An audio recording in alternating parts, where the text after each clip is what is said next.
তবু আপনি বলছেন গরু আমাদের মা। হ্যাঁ, গরু আমাদের মা।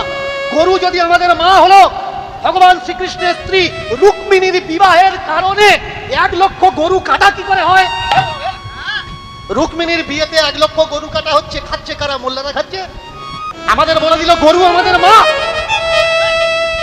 গোমাতা, গোমূত্র পান করলে 3500-এরও বেশি রোগ সেরে যায়। বলুন তো, গরুর মুখ খেলে যদি 3500 রোগ সেরে যায়, তাহলে তো পিজির মতো হসপিটালে মেডিসিন নয়, গরুর মুখ রেখে দিত। তবু আপনি বলছেন গরু আমাদের মা। হ্যাঁ, গরু আমাদের মা। গরু যদি আমাদের মা হলো, ভগবান শ্রীকৃষ্ণের স্ত্রী রুক্মিণীর বিবাহের কারণে 1 লক্ষ গরু কাটা কি করে হয়?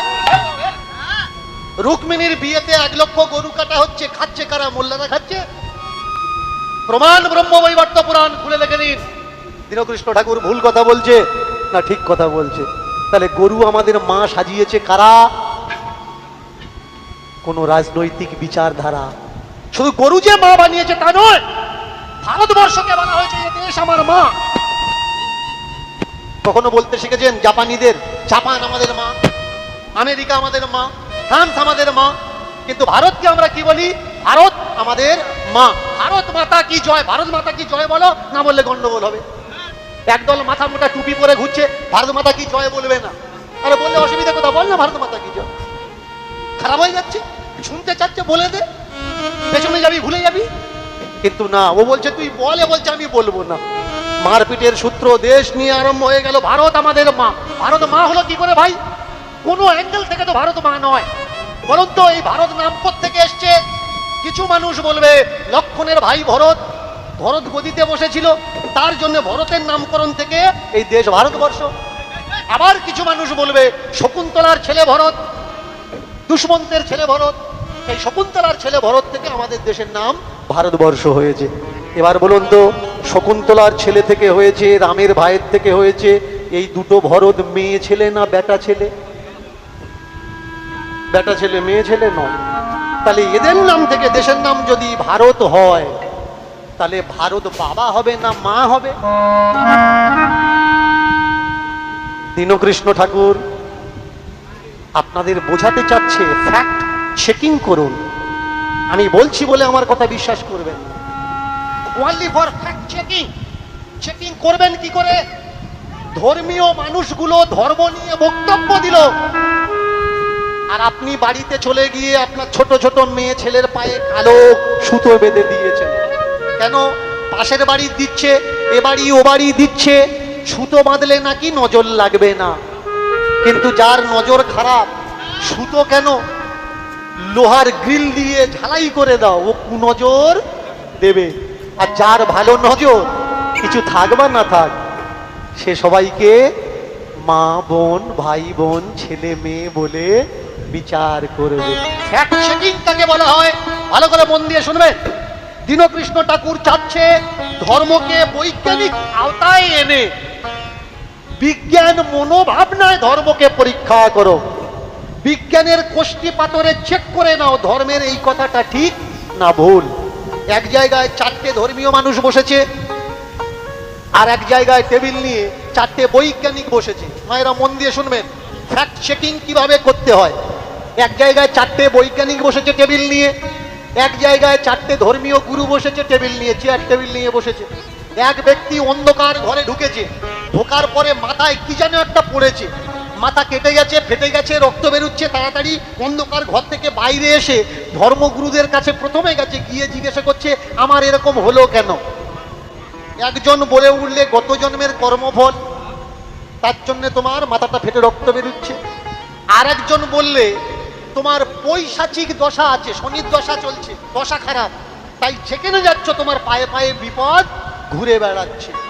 আর একজন বলে উঠলে তুমি পুণ্যের দিকে কম করেছো, পাপের দিকে বেশি করেছো, এর জন্য দেবতা তোমার দিকে রুষ্ট হয়েছে, তাই দৈব তোমার মাথায় আঘাত করেছে। আর একজন বলে উঠলে তুমি দীক্ষা নাও আর যজ্ঞ করো, তাহলে তোমার দশা ঠিক হয়ে যাবে। ওই ব্যক্তি বৈজ্ঞানিক 4 জন বসে আছে, তার কাছে গিয়ে দাঁড়িয়েছে। বৈজ্ঞানিকরা কি করলেন? প্রথমে অন্ধকার ঘরে লাইট দিলেন, আলো দিয়ে জ্বালালেন। জ্বালিয়ে নিচে চেক করলেন একটা সিমেন্টের টুকরো পড়ে আছে। চতুর্দিকে দেখলো ছাদের এক কোণায় ওখানে ওই টুকরোটা ওখান থেকে ভেঙে পড়েছে, নিচের থেকে টুকরোটা ওই জায়গায় ফিট করে দিয়ে দেখলো হ্যাঁ এখানকার টুকরো। ওই ব্যক্তিকে বলে দিল, চারজনে মিলে একটা কথা বলে দিল, আপনি ঘরের ভিতরে ঢুকেছেন, ছাদ কমজোর হয়ে গেছে, মানুষের ঢোকার পরে যে ভাইব্রেশন হয়েছে ওই ভাইব্রেশনটা ওই জায়গা সহ্য করতে পারেনি, একটা টুকরো নিচে এসে তোমার মাথায় পড়েছে আর কেটে রক্ত বেরোচ্ছে। চারটে বৈজ্ঞানিক সিদ্ধান্ত নিল একটা, ওই টুকরো ওখানকার টুকরো ওখানে বসে চেক করে দেখে নিল এখান থেকে ভেঙেছে কিনা। কিন্তু চারটে ধর্মগুরু চার রকম বলল। আমার উদ্দেশ্য কোন জায়গায়? আমার উদ্দেশ্য ধর্মকে বিজ্ঞানের দৃষ্টি দিয়ে দেখো, তাহলে ধর্মের ভিতরে কোনো অযৌক্তিকতা আর থাকবে না।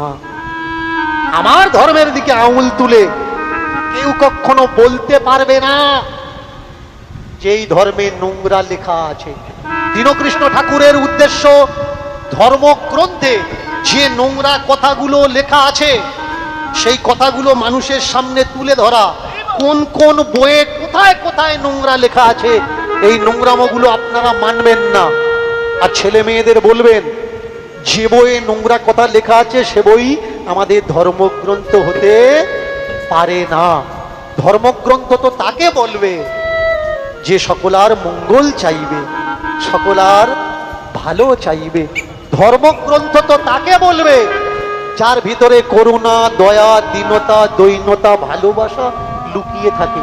বলুন তো মা, কদিন আগে দুর্গা পূজা হয়ে গেল, দুর্গা পূজার আবাহন আর দুর্গা পূজা বিসর্জন পড়ে নেবেন কালিকা পুরাণ, সেখানে স্পষ্ট লেখা হচ্ছে দুর্গা পূজার বিসর্জনের দিন বাজি বাজনা হবে, কাদা হড় মাগবে, কাদা মাগবে, ফুল আর খই ছড়াতে ছড়াতে যাবে বিসর্জনে। বলুন তো খই কোথায় ছড়ায়? মানুষ বেঁচে থাকলে না মরে গেলে? তাহলে দুর্গা পুজোর বিসর্জনের দিন আপনাকে খই ছড়িয়ে ছড়িয়ে যেতে হবে আগে আগে। কোন বই বলছে? কালিকা পুরাণ পঞ্চানন তর্করত্ন, তিনি বলছেন বিসর্জন কিভাবে দুর্গা পূজার করবেন। শুধু তাই নয়, ভগ লিঙ্গজনিত গ্রামীণ ভাষার গালাগালি দিতে দিতে, ভগ, আমি আবার রিপিট করছি, ভগ লিঙ্গজনিত গ্রামীণ ভাষার গালাগালি দিতে দিতে সঙ্গে বেশ্যারা থাকবে, বেশ্যারা নাচবে, বেশ্যাদের নৃত্য করত অবস্থায় দুর্গা ঠাকুরের বিসর্জন হবে। এবারে বলুন আপনি মেনে নেবেন এই সব কথাগুলো? অনেকে বলছে দীনকৃষ্ণ ঠাকুর ভালো তো আছে, ভালোটা বলো না, খারাপগুলো কেন বলছো? নোংরাগুলো আমি এই জন্যে বলছি যাতে নোংরাটা পরিষ্কার। তোমরা বই পড়ো না, বই আমি পড়ি, তাই আমি তোমাদের সচেতন করি। তোমার ঘরে 4-5টা বৌমা আছে, 4-5টা বৌমার ভিতরে সকলার ছোট ছোট বাচ্চা আছে। এখন একটা বউয়ের বাচ্চা যদি পায়খানা করেছে, চতুর্দিকে পেট খারাপ হয়েছে, সব জায়গায় পায়খানা করেছে, বৌমাটা এত নোংরা করেছে কি পায়খানা পরিষ্কার না করে সবার উপরে ছাই দিয়ে দিয়ে রেখেছে এক মুঠো করে। পায়খানা পরিষ্কার করেনি, পায়খানার উপরে ছাই ঢাকা দিয়েছে যাতে পায়খানা কেউ ধরতে না পারে। শ্বশুর বয়স্ক মানুষ, শ্বশুর চেল্লাচ্ছে বৌমা, বাড়ি সবসময় লোকজন আসছে, পায়খানা করেছে পরিষ্কার করে নাও, ছাই চাপা দিয়েছো কেন? বৌমা বলছে ও তুমি শুধু আমার বেলার নোংরা দেখতে পাও, ওই পাশের বাড়ি ওদের বাচ্চারা হাগে, ওরা তো ছাই চাপা দেয়, ওদেরটা দেখতে পারো না, কই ওদের গিয়ে বলতে পারো না? শ্বশুর মশাই বলছে ওরা ছাই চাপা দেয়, ওদের ঘর নোংরা হবে, আমি ওদের বলবো কেন? ওদের ঘর নোংরা হোক, পরিষ্কার হোক, ওরা বুঝবে, কিন্তু আমার ঘরে যেন নোংরাটা না থাকে। এই ধর্মীয় গ্রন্থের নাম করে বামনেরা যে হেগে দিয়েছে না, আর ছাই চাপা দিয়েছো তোমরা আমার বৌমারা। আমি শুধু বলতে চাচ্ছি এই নোংরাগুলো সরাও, পটন পরিষ্কার করো। বাড়িতে লোকজন ঢুকছে, আসছে, বেরুচ্ছে, চোখে পড়লে খারাপ লাগবে। এটা বলা শিখিয়েছে আমাকে কে?